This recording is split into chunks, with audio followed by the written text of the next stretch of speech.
बर्बाद गुलिस्तां करने को बस एक ही उल्लू काफी था। हर शाख पे उल्लू बैठा है, अंजाम गुलिस्तां क्या होगा। दुष्यंत कुमार की ये पंक्तियां पश्चिम बंगाल के लिए बिल्कुल सटीक बैठती हैं, जहां लोकतंत्र का पर्व खत्म होते ही शुरू हो गया हिंसा का तांडव। चुनाव खत्म, नतीजे आ गए, सरकार बदल गई, लेकिन नहीं बदली तो सिर्फ एक चीज, राजनीतिक हिंसा की परंपरा। कहीं घरों से खींचकर हत्या, कहीं दफ्तरों में आग, कहीं बुलडोजर से तोड़फोड़। और सबसे बड़ा सवाल, जब प्रधानमंत्री नरेंद्र मोदी बदला नहीं बदलाव की बात कर रहे हैं, जब गृह मंत्री अमित शाह शांति की अपील कर रहे हैं, तो आखिर कौन है जो इन अपीलों को ठुकरा रहा है? और क्या पश्चिम बंगाल में सत्ता बदलते ही बदलाव की जगह बदले वाली राजनीति शुरू हो गई है? क्यों पश्चिम बंगाल बन गया है बदलापुर? देखिए ये खास रिपोर्ट। नमस्कार, आप देख रहे हैं RN TV नेशनल, मैं हूं ऋषभ आपके साथ। पश्चिम बंगाल में चुनाव के बाद हिंसा की जो तस्वीरें सामने आई हैं, वो डराने वाली हैं। कम से कम 4 लोगों की मौत टीएमसी के पोलिंग एजेंट विश्वजीत पटनायक को घर से खींचकर पीटा गया और उनकी मौत हो गई। वीरभूम में टीएमसी कार्यकर्ता आबिर शेख की हत्या हुई। वहीं बीजेपी का आरोप यह है कि टीएमसी की अंदरूनी गुटबाजी की वजह से यह सब हुआ। दूसरी तरफ बीजेपी के भी 2 कार्यकर्ताओं की हत्या हुई। हावड़ा में जाधव बार को पीट पीट कर मार दिया गया।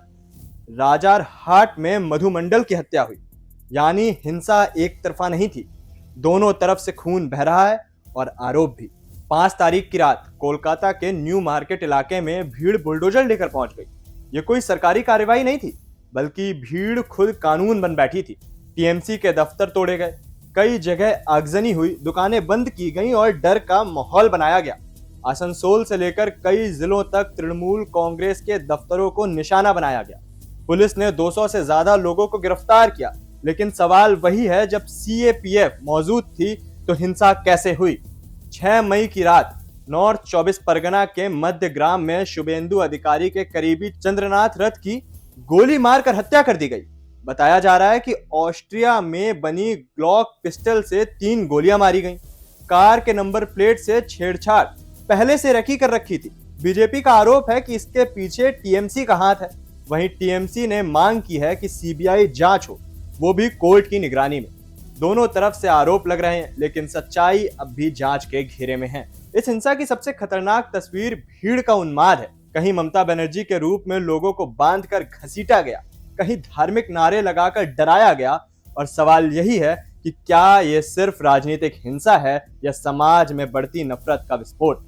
भीड़ कानून को चुनौती दे रही है और कानून खामोश नजर आ रहा है। इस हिंसा के बीच नेताओं की अपीलें भी सामने आई।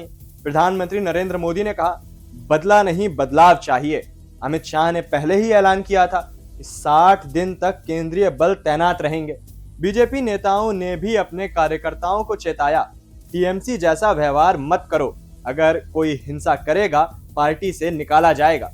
लेकिन जमीन पर तस्वीर कुछ और ही कह रही है। पश्चिम बंगाल में चुनाव के बाद हिंसा कोई नई बात नहीं है। NCRB national crime records bureau के मुताबिक 2011 से 2021 के बीच 133 राजनीतिक हत्याएं हुई।